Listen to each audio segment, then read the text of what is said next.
జీవనాడి 37 సాహితీ ప్రతిభ కార్యక్రమానికి స్వాగతం. ప్రస్తుత కార్యక్రమంలో ఇప్పపూలు గిరిజన సంచారిత గల కథా సంకలనం నుండి మరో కథ కొండఫలం ప్రసారం చేయబోతున్నాం. కథా రచయిత్రి వాడ్రేవు వీరలక్ష్మీదేవి, వ్యాఖ్యాత జీవన్. రచయిత్రిని గురించిన పరిచయం క్లుప్తంగా. వాడ్రేవు వీరలక్ష్మీదేవి జూలై 19, 1954న విశాఖపట్నం జిల్లా కృష్ణదేవిపేటలో జన్మించారు. తల్లిదండ్రులు వాడ్రేవు విశ్వేశ్వర వెంకట చలపతి, సత్యవతీదేవి. రాజమహేంద్రి వైశ్య సేవా సదనం, యువతీ సంస్కృత కళాశాలల్లోనూ, అటు తరువాత ఆంధ్ర విశ్వవిద్యాలయంలోనూ విద్యనభ్యసించారు. భాషా ప్రవీణ, ఎంఏ, పిహెచ్డి విద్యార్హతలతో కాకినాడలోని సంస్కృత కళాశాలలో 16 సంవత్సరాలు, డిగ్రీ కళాశాలలో 22 సంవత్సరాలు ఉపన్యాసకురాలుగాను పనిచేశారు. ఆమె రచనల వివరాలు: 1. ఉత్సవ సౌరభం, 2. కొండఫలం, 3. కిటికీ బయటి వెన్నెల. శీర్షిక రచనలు: ఆకులో ఆకునై, 2. మా ఊళ్ళో కురిసిన వాన, 3. జాజిపూల పందిరి, 4. కొన్ని శేఫాలికలు. సాహిత్య విమర్శ: 1. సాహిత్యానుభవం వ్యాస సంకలనం, 2. సత్యాన్వేషి చలం అనే పరిశోధనా గ్రంథం, 3. నండూరి సుబ్బారావు గారి రచనలపై కేంద్ర సాహిత్య అకాడమీకి మోనోగ్రాఫ్, 4. భారతీయ నవలా దర్శనం. ఇందులో 60 భారతీయ నవలల మీద పరిచయ వ్యాసాలు, 5 వెల్లువ నవలిక, 6 కాళిదాసు విక్రమోర్వశీయం నాటకానికి నవలానువాదం. కథ విషయానికి వస్తే, ఈ కథ మొత్తం 3 బాధిత మహిళల చుట్టూ తిరుగుతుంది. పాఠకుణ్ణి వెంటనే ఆకర్షించగలిగే ఉత్తమ పురుషులు కథ సాగుతుంది.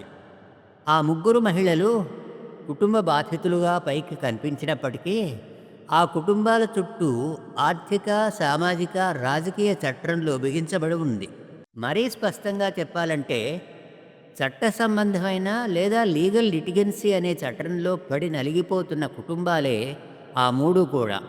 అందులో మొదటిది ఉన్నత కులానికి చెందిన రాజుల కుటుంబం. ఆ మహిళ పేరు సావిత్రి. రెండోది ఎస్సీ కులానికి చెందిన రాములమ్మది. ఆమె భర్త ఫకీర్రావు దొంగ సర్టిఫికేట్తో ఎస్టీ వర్గానికి చెందిన వాడినట్టాడు. వాస్తవానికి అతనికి ఇంతవరకు ఆ సర్టిఫికేట్ దక్కినట్టు లేదు. రెవెన్యూ యంత్రాంగం లంచాల యావలో పడి ఇస్తామని ఆశ చూపుతూ ఉంటుంది. ఆఫీసుల చుట్టూ తెప్పుకుంటుంది.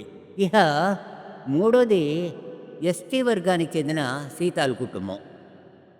ఏజెన్సీ ప్రాంతాల్లో జరిగే భూమి పరాయీకరణల్లో ఒక నీచమైన ఎత్తుగడ ఉంటుంది. అదేమిటంటే, పల్లెం నుంచి వచ్చిన గిరిజనేతరులు రంగురంగుల బట్టలు, రిబ్బన్లు, పౌడర్లు ఆశ చూపి గిరిజన యువతులను పెళ్లాడుతామంటారు. నిజానికి వాడికి పెళ్ళిళ్ళు అయ్యి పిల్లలు ఉంటారు.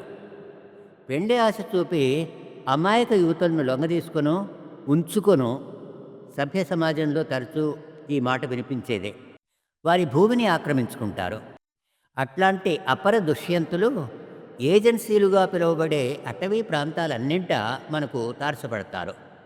అట్లా గిరిజన యువతి అయిన సీతాలును ఆమె 5 ఎకరాల మడిచెక్క కోసం గంగరాజు ఉంచుకుంటాడు లేదా చేరదీస్తాడు.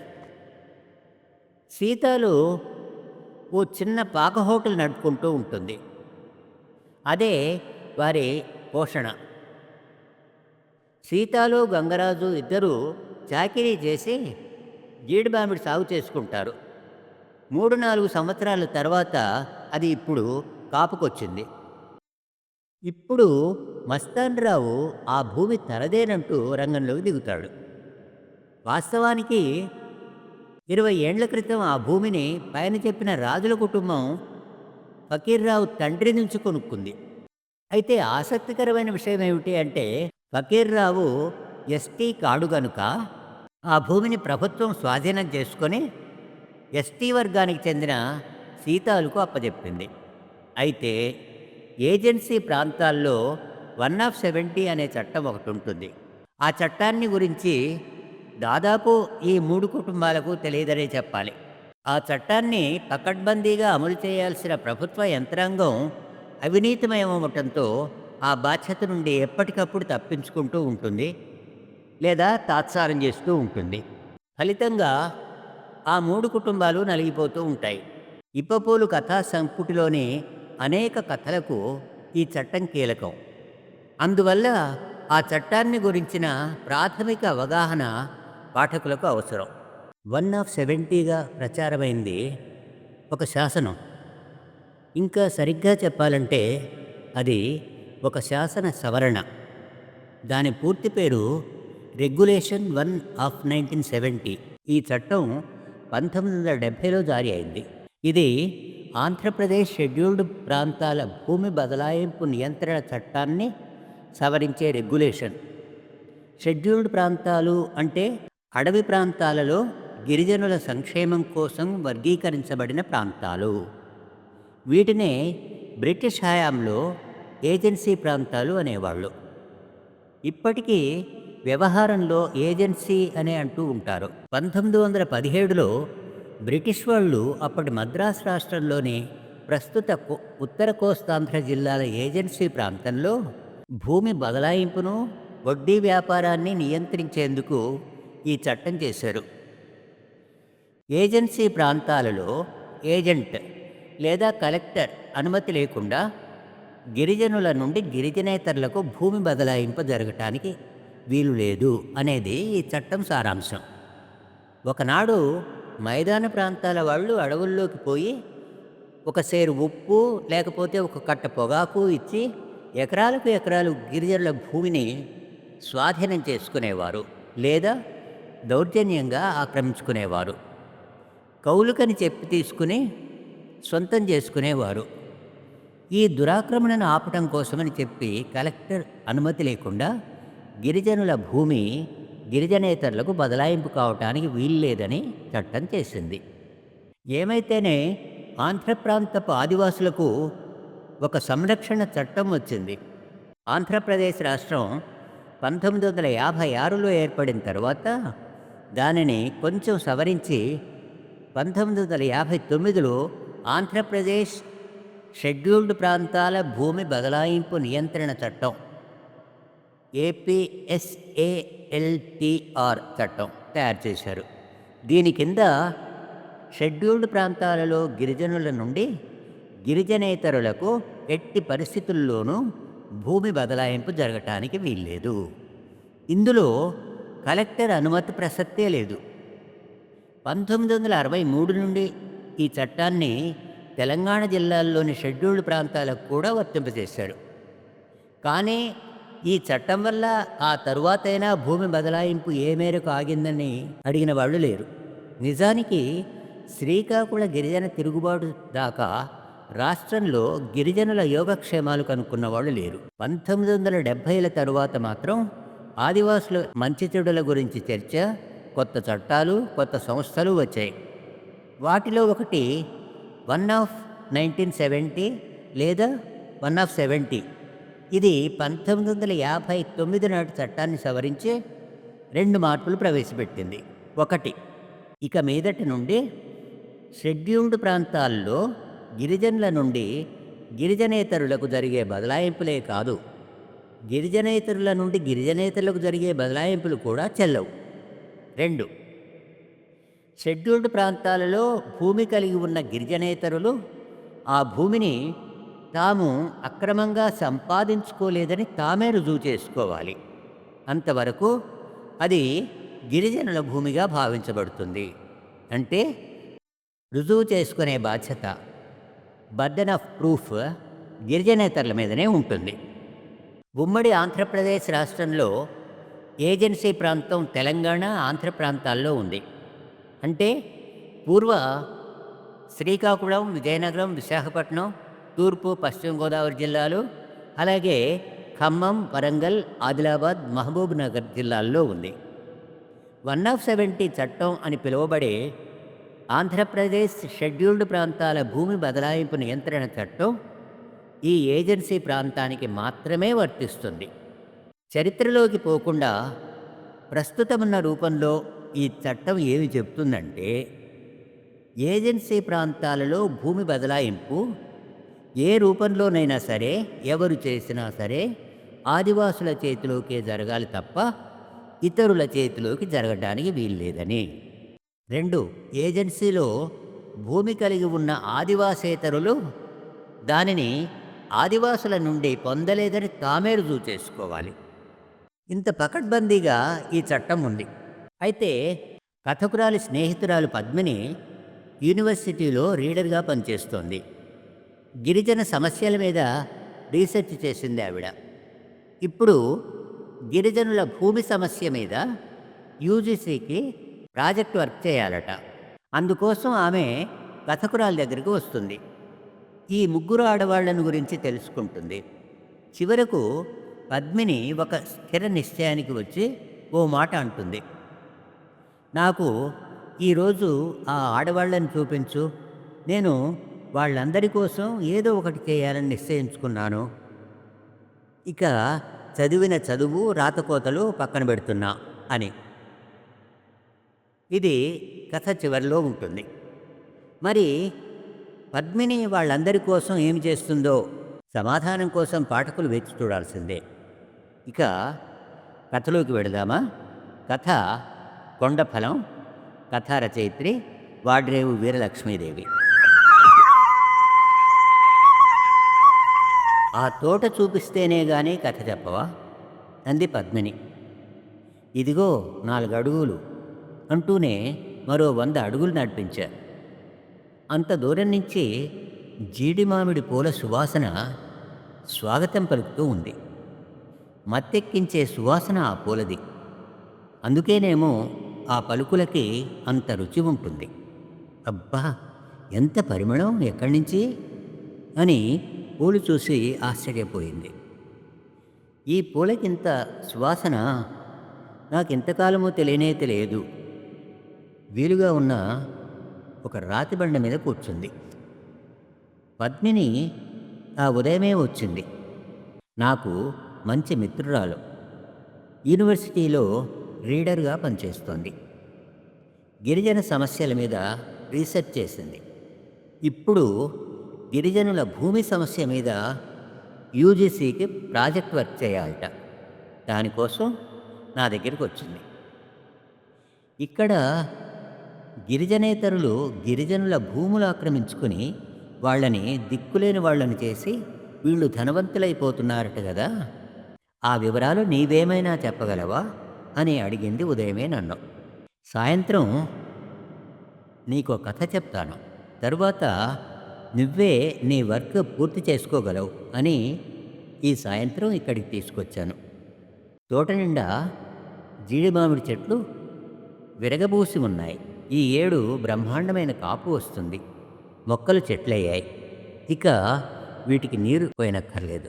ఈ జీడి మామిడి పూల గాలిలోంచి ఒక వగరుతో కూడిన చెడువాసన నా ముక్కు పుటాలను తాకుతున్న అనుభూతి. ఏది కథ మొదలుపెట్టు అన్న పద్మిని మాటతో అంతా గుర్తు చేసుకున్నాను మళ్ళీ.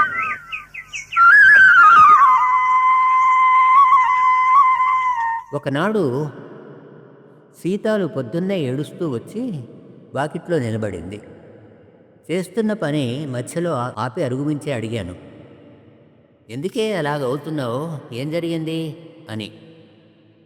చిన్న పాక హోటల్లో పొద్దున్నే ఇడ్లీ టీ అమ్ముతూ బతుకొచ్చే సీతాలుకి నేను ఖాతాదార్ని. ఉదయమే ప్రతిరోజు నాకు వేడివేడి ఇడ్లీలు పంపుతుంది. అడవి మధ్యలో ఉన్న ఈ పల్లెటూరి రోడ్డు మీద రోజుకి 10 సార్లు ఆర్టీసీ బస్సులు, 3 డజను బేంబూ లారీలు తప్ప మరేవీ తిరగవు. వీటిని నమ్ముకున్న ఆ పాక హోటల్ అనే బడ్డీ రోజుకి 15 రూపాయల లాభం మిగిల్చితే పండుగే. ఇడ్లీలు టీ మాత్రం మిగిలిపోతుంటాయి. అయినా సీతాలు చిరునవ్వుతూ ఉంటుంది. నూనె రాసినా ఎంతకీ అణగని నొక్కుల జుట్టుతో ఈ కొండకాపు యువతి తన యవ్వనాన్ని గంగరాజు అనే యువకుడికి ధారపోసింది. ప్రస్తుతం గంగరాజు సీతాలుని చేరదీశాడని, ఉంచుకున్నాడని ఆ చిన్న పల్లెటూళ్ళలో చెప్పుకుంటారు. అయినా సీతాలు చిరునవ్వుతోనే ఉంటుంది. అలాంటి సీతాలు ఉదయమే ఏడుస్తూ నుంచుంది. సమాధానంగా చేతిలో కాగితం నాకిచ్చింది. అరుగు మీదకు రమ్మని నేను ఆ కాగితం చదువుతూ కింద చతికిలబడ్డాను. అది గవర్నమెంట్ వారు సీతాలు పేరకు పంపిన కోర్టు నోటీసు. గవర్నమెంట్ వారిచ్చిన 5 ఎకరాల పట్టాభూమి హరిజనవాడలో ఫకీర్రావుకు చెందింది కాబట్టి అతను పెట్టుకున్న అర్జీని అనుసరించి ఆ భూమిని ట్రైబల్ కోర్టు అతనికి అప్పచెప్తున్నట్టు సారాంశం. ఫలానా రోజు జరిగే కోర్టులో ఈ వ్యవహారం జరుగుతుందని దానిలో ఉంది. ఇదంతా చదివాక నాకు అనుమానం వచ్చింది. ఇది చదవకుండానే నీకు ఇందులో సంగతి ఎలా తెలిసిందో ఏడుస్తున్నావు అన్నాను. పొద్దున్నే ఆ ఫకీర్రావు గాడొచ్చి ఈ కాగితం నా మొహాన ఇసిరి సంగతి చెప్పిపోయాడు తల్లి. గంగరాజుగాడు ఇది చూడ్డమేంటి, వెంటనే నన్ను వంగదీసి నా ఈపు మీద గుద్దేసినాడు. దరిద్రపకమా, ఆ 5 ఎకరాల ముక్క మీద నా కట్టమంతా పెట్టాను. పోయి ఆ పంతులమ్మకి చెప్పిరా అని ఇలా తరిమేడమ్మా నన్ను అంది.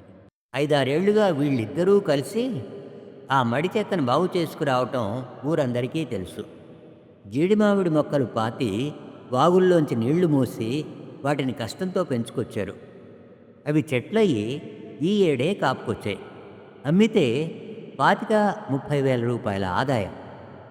ఎంతో కష్టపడి సాధించుకున్న లాభదాయకమైన ఆదాయం వాళ్ళకది. ఈ పరిస్థితిలో ఇప్పుడిది. ఉండు, ముందు కొంచెం టీ తాగు, తర్వాత మాట్లాడదాం అని టీ కలిపి దానికో కప్పు నేనో కప్పు తీసుకున్నాను. రోజు టీలు కలిపి అందించే సీతాలు దాని కష్టం లేకుండా అందిన టీని అపురూపంగా తీసుకుని తాగటం మొదలుపెట్టి ఏట్టు మర్చిపోయింది. ఎంత సులువుగా కష్టాన్ని మర్చిపోగలిగింది అనిపించి ఆ పిల్ల మీద ఆ క్షణంలో అసూయ కలిగింది నాకు. గుంటూరు జిల్లాకు చెందిన నేను టీచర్ ఉద్యోగం కోసం ఇంత దూరం వచ్చి పడ్డాను. 10 ఏళ్లుగా ఇక్కడే ఉండిపోయాను. ఈ ఏజెన్సీ పల్లెటూళ్లకు ట్రాన్స్ఫర్ మీద ఎవరూ రారు.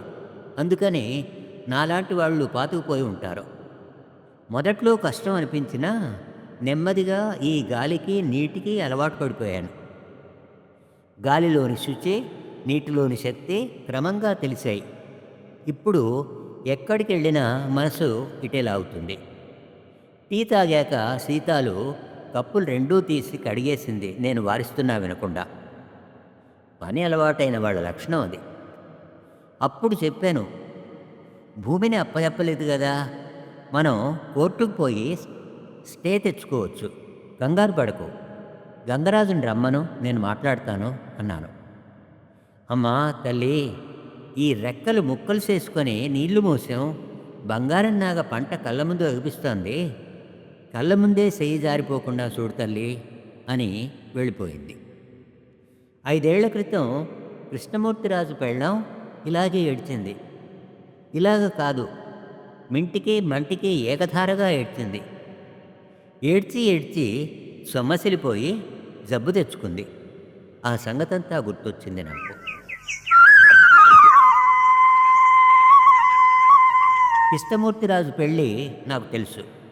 నేను ఈ ఊరు వచ్చిన 2 ఏళ్లకు జరిగింది. ఈ ఊరు ఏజెన్సీ అడవి ఊరే అయినా ఆర్థికంగా చితికిపోయిన కొన్ని రాజకుటుంబాలు ఈ ఊళ్ళో ఉన్నాయి. పోయిన సంపదతో ఆచారాలు సాంప్రదాయాలు వదల్లేక అష్ట కష్టాలు పడే వాళ్ళ అమాయకత్వం, మూర్ఖత్వం చూస్తే నాకు ఎంతో జాలిగా ఉండేది. ఆడవాళ్ళు చిన్న చిన్న ఘోషాలు పాటించేవారు. పరాయి మగవాళ్లకే కాదు, తమ మగవాళ్ళకు కూడా కనబడకుండా ఉండాలని ప్రయత్నించేవారు. మాలాంటి ఉద్యోగస్తులంటే ఒక చులకన, ఒక కుతూహలం, లోపల ఆరాధన. కృష్ణమూర్తిరాజు భార్య కాపురానికి వచ్చిన రోజున పేరంటం పెట్టారు. నన్ను పిలిచారు.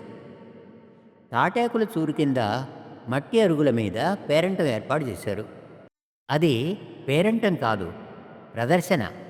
దాదాపు 50 చీరలు, కొంత స్టీల్ సామాను, ఇత్తడి సామాను దగ్గర నుంచి చెప్పుల జతల దాకా ఆ ప్రదర్శనలో ఉన్నాయి. అతి కొద్దిగా బంగారము, వెండి కూడా వస్తువుల రూపంలో ఉన్నాయి. సావిత్రిని బొమ్మలా అలంకరించారు. ఎంత అలంకరించినా ఆమె వయస్సు దాగటం లేదు. 30 ఏళ్ళు దాటాయి. బలమైన మనిషి, ఎత్తరి. ఆ పేరంటం నాకు అప్పట్లో కొత్త. అందుకే వింతగా అనిపించింది. తర్వాత ఆ ఊళ్ళో అలాంటి పేరంటాలు చాలానే చూశాను. ఆ రోజు ఆ ఇంటి యువరాణుల్లా కనిపించిన అమ్మాయిలు కొద్ది రోజుల్లో ఆ ఇంటి పని మనుషుల్లా కనిపించేవారు. చిరిగిపోయిన జాకెట్లు, వెలిసిపోయిన చీరలతో. అయినా కొన్ని రోజుల పాటు నవనవలాడుతూ ఉండేవారు. కారణం తర్వాత తర్వాత వినగా తెలిసింది. పుట్టింట్లో అందరూ తినడం తగ్గించుకొని పెళ్లి కోసమని ఈ పిల్లలకి తిండి బాగా పెడతారట. ఆ విధంగా అలవాటు పడ్డ పిల్లలు అత్తవారింటికొచ్చాక ఆ పరిస్థితులకు లొంగి, మొహమాటాలకు లొంగి ఎండిపోతారు. సావిత్రి కూడా అలాగే ఎండిపోయింది. రకరకాల కారణాల వల్ల కూడా ఎండిపోయింది. పొడగరేమో ఎండిపోవటం వల్ల ఊగుతున్నట్టు నడిచేది. మళ్ళీ 2 నెలలకి మరో పేరంటంలో ఆమెను చూశాను. వెలిసిన పాత పట్టుచీర, మెడలో సన్నని నానుతాడు, నల్లపూసల దండ. పెళ్లి ప్రదర్శనలో పెట్టిన చీరలు, నగలు అన్నీ ఎరువు తెచ్చినవని తెలిసింది. అదంతా మామూలేనట. అందరికీ తెలిసిన వ్యవహారమేనట. మనుషులు తమని తాము ఎందుకింత తెలివి తక్కువగా మోసగించుకుంటారో. నాకు ఇదంతా హాస్యంగా గాక అపహాస్యంగా అనిపించింది. పెళ్ళైన 2 ఏళ్లకు కృష్ణమూర్తిరాజు భార్య సావిత్రి మొదటిసారి నా ఇంటికి వచ్చింది. రాత్రి 9 దాటాక చీకట్లో అరుగు మీద ఎవరో తచ్చాడటం చూసి నేను బయటకు వచ్చాను. ఆమె సందేహిస్తూ నిలబడి ఉంది. చొరవగా లోపలికి తీసుకెళ్లి కూర్చోబెట్టాడు. ఆమె తన ఘోషాపరదా దాటి యువతలికి రావటం నేను చూడగా ఇదే. ఏదో పెద్ద సంగతే ఉందనుకున్నాను. కూర్చున్న మనిషి తలంచుకునే ఉంది. ఏమిటి సావిత్రి ఇలా వచ్చారు అన్నాను. మాకెవ్వరికీ చదువులు లేవు. మా మొగాళ్ళకు కూడా చదువులు లేవు. ఓ కాగితం ముక్క చదువుకోవటం రాదు. అలాగని చెప్పి మమ్మల్ని ఇలా మోసగించడం తప్పు కదా టీచరమ్మ గారు అంటూ బావురుమంది. ఏం జరిగింది, విషయమేమిటో చెప్పండి అన్నాను. ఆవిడ నా ఇంటికి వచ్చి నా ముందు ఏడవటం ఏమిటో నాకు ఏమీ అర్థం కాలేదు. తనని తానే సంభాళించుకుని నెమ్మదిగా చెప్పింది. ఆమె చెప్పిన మాటలన్నీ కలిపి నాకు అర్థమైంది ఇది. కృష్ణమూర్తిరాజు 10 ఎకరాల పల్లం భూమి ఉందని చెప్పి సావిత్రిని పెళ్లి చేసుకున్నాడు. అది మామూలే అని సావిత్రి సరిపెట్టుకోవాల్సి వచ్చింది. ఎందుకంటే ఉన్నది 5 ఎకరాల మెట్ట భూమి మాత్రమే. కనీసం అదేనా ఉంది కదా అని ధైర్యం తెచ్చుకుంది. అందులో రకరకాల మెట్ట పంటలు వేస్తున్నారు. నువ్వులు, కందులు, ఏ మాటకా మాట. కృష్ణమూర్తి, అతని తమ్ముడు, తండ్రి కష్టపడి పొలం పనిచేస్తారు. పంట అమ్ముకొని ఇల్లు జాగ్రత్తగా నడుపుకుంటారు. ఎవరిదో 5 ఎకరాల పల్లం కౌలుకు తీసుకొని వరి పండిస్తున్నారు. కానీ వర్షాధారం భూమి, రెక్కల కష్టానికి తగిన ఫలం రాదు. ఇదంతా కాదు సావిత్రి నాకు చెప్పింది. ఇదంతా ఇంచుమించుగా నాకు తెలిసి ఉన్నది. ఇప్పుడు ఆమె ఏం చెప్తోందంటే ఆ 5 ఎకరాల మెట్ట భూమిని ప్రభుత్వం తీసేసుకుందని. అలా అని కాగితాలు చదివి గ్రామాధికారులు తీర్పు చెప్పేసి రేపటి నుంచి పొలంలోకి రావద్దన్నారని. ఇక్కడి భూములు కూడా నాకు తెలియవు. స్కూలు పిల్లలు గాక పల్లెటూరు రాజకీయాలు కొన్ని తెలుసు తప్ప మిగతా విషయాలు తెలుసుకునే అవసరం రాలేదు. అందుకే నాకు ఈ అమ్మాయి మాటలు అర్థం కాలేదు. మీ పొలం గవర్నమెంట్ ఎందుకు తీసుకుంటుంది, అదే న్యాయం అన్నాను ఆమెతో. ఆమెకు కూడా వివరంగా తెలియదనుకుంటాను. అందుకే ఆ ఏడుపు. చివరికి ఆమె అన్నమాట ఇది. మీరు రేపు గ్రామాధికారి ఇంటికి వెళ్ళి ఆ కాగితాలు చదివి అందులో ఉన్న నిజమేమిటో చెప్పాలని మా రాజుగారు మీ దగ్గరికి పంపారండి. మాకు ఆ సహాయం చేసి పెట్టేవారు మీరు తప్ప ఎవరూ లేరు ఈ ఊళ్ళో అని నన్ను బతిమాలి ఇంటికి వెళ్ళింది ఆ చీకట్లో. ఈ మాత్రం దానికి నన్ను బతిమాలనక్కర్లేదు.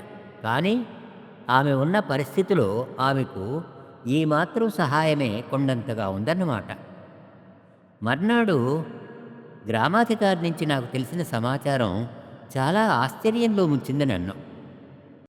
ఆ సాయంత్రం సావిత్రి ఇంటికి వెళ్ళాను చెప్దామని. కృష్ణమూర్తిరాజు గుమ్మం ముందు కూర్చుని ఎండుగడ్డితో తాడు పెంతున్నాడు.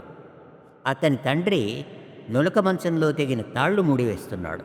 సావిత్రి లోపల ఉన్నట్టుంది. నన్ను చూడగానే ఇద్దరూ వాళ్ళు చేస్తున్న పని మధ్యలో వదిలేసి సావిత్రిని పిలుస్తూ నాకు కుర్చీ వేసి వాళ్ళు మాత్రం అరుగు మీదే కూర్చున్నారు. చదువుకి ఇంత గౌరవం ఉందన్నమాట అనిపించింది ఒక్కసారిగా. కానీ నేను చెప్పే సమాచారానికి వీళ్ళు ఎలా స్పందిస్తారో అని కొంచెం దిగాలుగా కూడా అనిపించింది. మీరు ఆ పొలం ఎవరి దగ్గర కొన్నారు అన్నాను నేను. ఫకీర్రాజు అని హరిజనవాడలో ఉన్నాడు కదా, వాళ్ళ నాన్న అమ్మితే కొన్నాము 20 ఏళ్ల క్రితం అన్నాడు పెద్దరాజు. మీకు తెలుసో లేదో ఇక్కడ ఒక రూల్ ఉందిట, గిరిజనులు కాని వాళ్లకు ఇక్కడ భూములు ఉండకూడదని. ఆ విధంగా మీ భూమిని ప్రభుత్వం తీసేసుకుంది. ఏంటి టీచరమ్మా ఆ మాట? మేము ఇక్కడ 50 ఏళ్ల నుంచి ఉంటున్నాం కదా, ఈ కొండల్ని ఈ భూముల్ని నమ్ముకుని మేము పైవాళ్ళం ఎలా అవుతాం? ఆయన మాటల్లో కొంత న్యాయం కనిపిస్తోంది కానీ ఈయన నాగరికమైన కులం నుంచి వచ్చినవాడు, గిరిజనుడు ఎలా అవుతాడు? ఇక్కడి భూములన్నీ న్యాయంగా గిరిజనులవే, ఎప్పటికైనా వాళ్ళకే చెందాలిట. అది కరణం గారు చెప్పిన మాట, అదే చెప్పాను. ఇప్పుడు మేమేం చేయాలి? కోర్టుకెళ్తే న్యాయం ఏమైనా జరుగుతుందా అని కృష్ణమూర్తి అడిగాడు. ప్రభుత్వానికి వ్యతిరేకంగా మీరు కోర్టుకు వెళ్ళాలి, రూల్కి వ్యతిరేకంగా వెళ్ళాలి. నెగ్గగలరా? ఆలోచించండి అని చెప్పి వచ్చేశాను. సావిత్రిని కలవాలనిపించలేదు. ఆమె కన్నీళ్లు మళ్ళీ చూడలేను. ఎరువు చీరలు నగలతో సావిత్రి, అబద్ధ పొలంతో కృష్ణమూర్తి ఒకరినొకరు మోసగించుకొని పెళ్లి చేసుకున్నారు. అబద్ధాలు బయటపడినా ఒకరినొకరు అసహ్యించుకోకుండా సానుభూతి చూపించుకోగలుగుతున్నారు. నాకు వింతగా అనిపించింది. ఇంటికి వచ్చేశాను. 6 నెలలు ఈ విషయాలు ఆ నోటా ఈ నోటా వింటూనే ఉన్నాను. కానీ సావిత్రి వచ్చి భోరు భోరుమని ఏడ్చిందాకా వివరాలు తెలియలేదు. కృష్ణమూర్తి పట్టుదలగా కోర్టులో కేసు పెట్టాడట. కేసు కొట్టేశారు. దానికోసం సావిత్రి మెడలో నానుపేట మాయమైంది. అదొక్కటే ఆ అమ్మాయి ఆస్తి అన్నగారు పెట్టింది. అది అమ్మేశారు. అంతేకాదు, సీతాలు అనే గిరిజన యువతికి ప్రభుత్వం ఆ 5 ఎకరాల మెట్ట భూమిని పట్టాగా ఇచ్చేసింది. సావిత్రి భోరుమని ఏడ్చింది. ఏడుస్తూ చెప్తూ ఏడ్చింది. తరువాతి దినాల్లో ఈ అగ్రవర్ణాల ఇళ్లల్లో పప్పు రుబ్బేది, ధాన్యం దంచేది, వడియాలు పెట్టేది, మరెన్నో చిల్లర మల్లర పనులు చేసేది. చంటి పిల్లలతో చాకరీతో జబ్బు పడింది. బలమైన తిండి కావలసిన జబ్బు పడింది ఆమె. కృష్ణమూర్తిరాజు నా కళ్ళ ముందే వ్యవసాయ కూలీ అయిపోయాడు. తండ్రి మనోవ్యాధితో మంచాన పడ్డాడు. తమ్ముడు లారీ క్లీనర్గా తిరుగుతున్నాడు. ఇంట్లో ఇద్దరు. జారిపోతున్న రాసమర్యాదలు పూర్తిగా శిథిలమైపోయాయి. పాడుబడిన మట్టి అరుగులతో జీర్ణమైన తాటాకుల ఇల్లు దారిన వెళ్తుంటే నన్ను గాభరా పెడుతూ ఉంటుంది. ఒక సాయంత్రం ఆ ఇంటి అరుగుల మీద చేసిన పెండ్లి వస్తువుల ప్రదర్శన ఒక కలలాగా అనిపిస్తూ ఉండి కలవరపెడుతూ ఉంటుంది. ఇప్పుడు మళ్ళీ సీతాలు ఏడుపు. ఆ 5 ఎకరాల భూమిని సీతాలు పేరు మీదుగా గంగరాజు పట్టా సంపాదించాడు. గంగరాజు గిరిజనుడు కాడు, సీతాలను ఉంచుకున్నాడు. సీతాలు గిరిజన స్త్రీ కాబట్టి ఆమె పేరుతో పట్టా సంపాదించాడు. గిరిజనుల పేరుతో గిరిజనేతరులు భూములు సంపాదించి ఆక్రమించుకొని సాగు చేసుకునే బినామీ పద్ధతి అన్నమాట ఇది. ఏది ఏమైనా సీతాలు, గంగరాజు ఇద్దరూ కలిసే తోట పని చేసుకున్నారు. ఇది మళ్ళీ ఫకీర్రాజు చేతుల్లోకి వెళ్ళబోతుందన్నమాట. మర్నాడు ఆదివారం. ఊరు వెళ్ళవలసిన పని ఉంది. కానీ ఆ పని మానేశాను. ఈ సీతాల వ్యవహారం ఏమిటో తెలుసుకోవాల్సిన అవసరం ఉందనిపించింది. తిన్నగా మాలపల్లి ఫకీర్రావు ఇంటికి వెళ్ళాను. ఫకీర్రావు పెళ్ళాం చేపలు బాగు చేస్తోంది.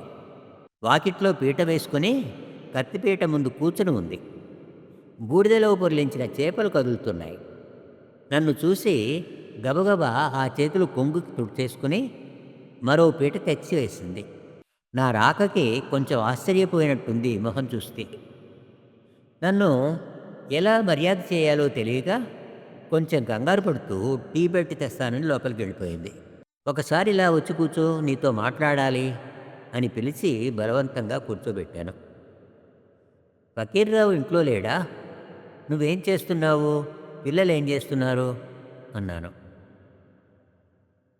ఆడెప్పుడూ ఇంటికాడు ఉండడమ్మా. సాయంత్రం సరే సరే రోజూ తాగే వస్తాడు. పిల్లలిద్దరినీ హాస్టల్లో వేశాం అంది. అని ఈ ఇల్లు నేనే సాక్కొని రావాలా? మాలాంటోళ్ళకి పాచి పనులు కూడా దొరకవు. కూలి పనిలోకి వెళ్తే రోజు గడుస్తుంది, కానీ రోజూ పస్తే అంటూ మొహమాటంగా చేపలకేసి చూసింది. పర్వాలేదు రాములమ్మ, నీ పని చేసుకుంటూనే చెప్పు అని ఆమెను పనిలోకి పంపాను. ఆమె చేపలు కోస్తుండగా అడిగాను, ఈ భూమి సంగతి ఏమిటి? ఫకీర్రావు పిటిషన్ పెట్టాడట, నీకేమైనా తెలుసా అన్నాను. తరిగే చేపని మధ్యలో ఆపేసి, మీకెలా తెలిసిందమ్మా ఈ విషయం అంది. చెప్తాను కానీ అసలు విషయం ఏమిటో చెప్పు అన్నాను. ఏం చెప్పనమ్మా, ఈ భూమి ఈ దేశం వచ్చినప్పుడు ఎప్పుడూ మా మామ కొన్నాడట. మా ఆయన చిన్నతనంలో ఈ పొలంలోనే ఆడుకున్నానని చెప్తాడు. మా మామ మా అత్తకి జబ్బు చేసినప్పుడు ఆసుపత్రులకి మందులకి డబ్బులు చాలక ఆ పొలం ఆ రాజులకి అమ్మేశాడు. అది అలాగ చేతులు మారిపోయింది అని చెబుతూ రాములమ్మ నాకు ఒక కొత్త సంగతి చెప్పింది. వాళ్ళని మొన్నటి దాకా ఎస్సీలనే అనేవారట. ఎస్సీలు గిరిజనులు కాదట. అంచేత వాళ్ళకి భూములు లేవు. ఇప్పుడు మళ్ళీ అందులో వాల్మీకులు గిరిజనులు అని తెలిసింది. కొత్త ఆఫీసరు ఫకీర్రావుకి వాల్మీకి సర్టిఫికేట్ ఇస్తానన్నాడట. ఏదో ఒక రేటు పెట్టాడట. నాకు విషయం చాలా వరకు అర్థమైంది. ఇప్పుడు ఫకీర్రావు ఆ ఆఫీసర్ దయ వల్ల వాల్మీకి కులస్తుడవుతాడు. గిరిజన సర్టిఫికేట్ వస్తుంది. రావడం ఏమిటి, వచ్చే ఉంటుంది. దానితో సీతాల భూమి ఆమెది కాదని, గంగరాజుదని ఆమె బినామీ అని కేసు పెట్టాడు. ఇంత తెలివి ఫకీర్రావుకి ఎక్కడిది? ఏంటి టీచరమ్మా, ఆ భూమి మళ్ళీ మాకు వస్తుందా అని అమాయకంగా అడుగుతోంది రాములమ్మ.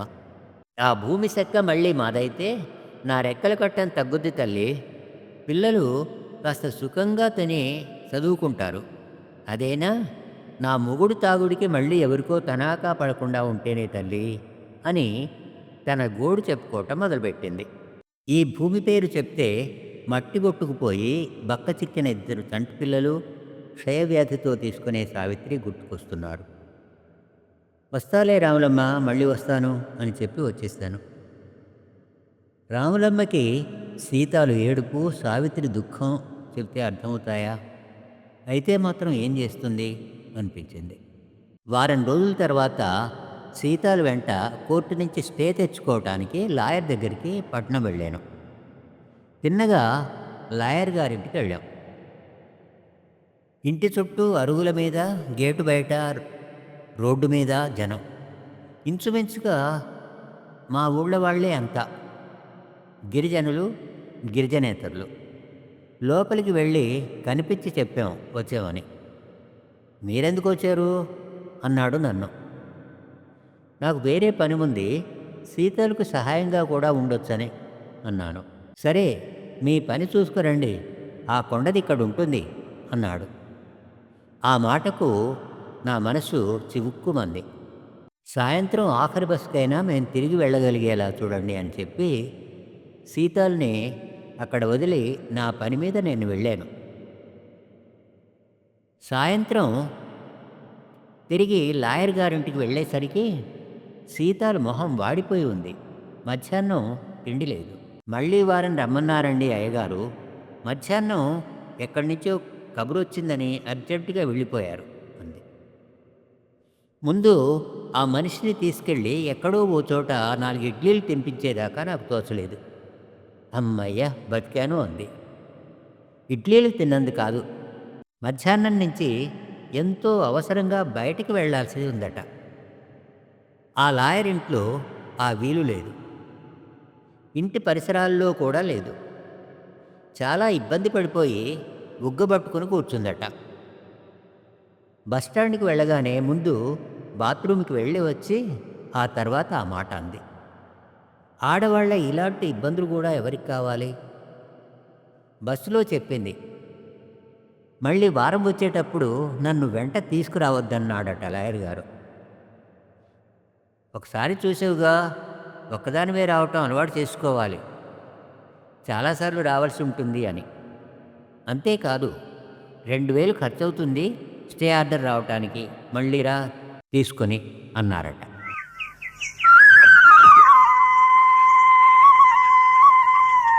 3 నెలలైనా ఏ సంగతి తేలలేదు. సీతాలు లాయర్ దగ్గరికి 2 సార్లు వెళ్ళి 2000 ముట్ట చెప్పింది. స్టే ఆర్డర్ తెచ్చుకుని తాత్కాలికంగా భూమి ఫకీర్రావుకు పోకుండా ఆపుకోగలిగింది.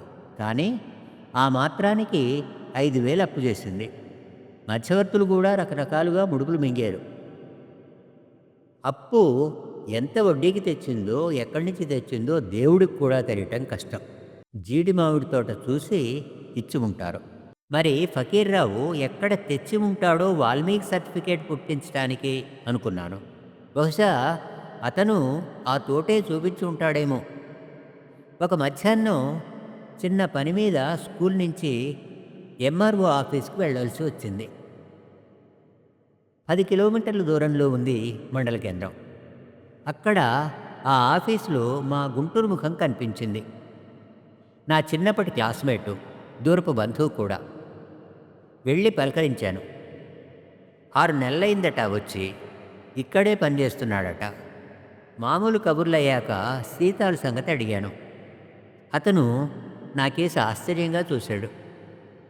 ఇన్నేళ్ల నుంచి ఇక్కడ ఉంటున్నావు, ఇంత చిన్న సంగతి తెలీదా అన్నాడు. ఏమిటి ఇందులో విషయం అన్నాను. ఫకీర్రావు ఎస్టీ కాదు, ఆ విషయం తెలుసా?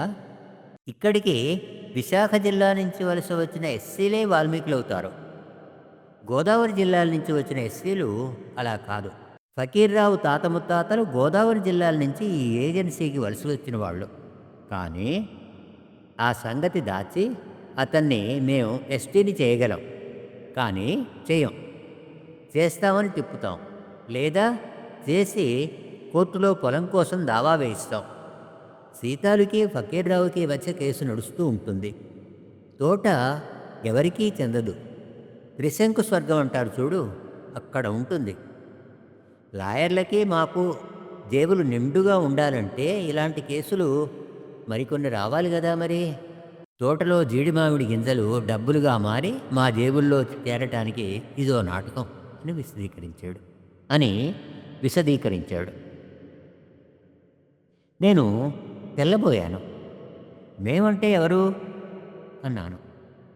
అది అడగకూడదు నువ్వు. అది ఒక భూతం. దానికి తల లేదు, హృదయం సరే సరే, తోక కూడా లేదు, కడుపు మాత్రమే ఉంది. అమితమైన ఆకలితో ఆ కడుపుకి ఎంత పోసినా చాలదు. మిస్చీవస్గా నవ్వుతూ అన్నాడు. అయితే తోట సీతలకు అప్పజెప్పరా? నా కంఠంలో నీరసం నాకే వినిపించింది. ఏడుపు మహంతో సీతాలు నా కళ్ళ ముందు మెదిలింది. బూడిద చేతులతో రాములమ్మ కళ్ళల్లో ఆశ మెరువుగా నాకేసి చూస్తున్నట్టుగా అయింది. ఇంత విన్నాక ఇంత అమాయకమైన ప్రశ్న అడుగుతావా? దేవుడు దిగి రావాలి అప్పచెప్పటానికి అన్నాడు.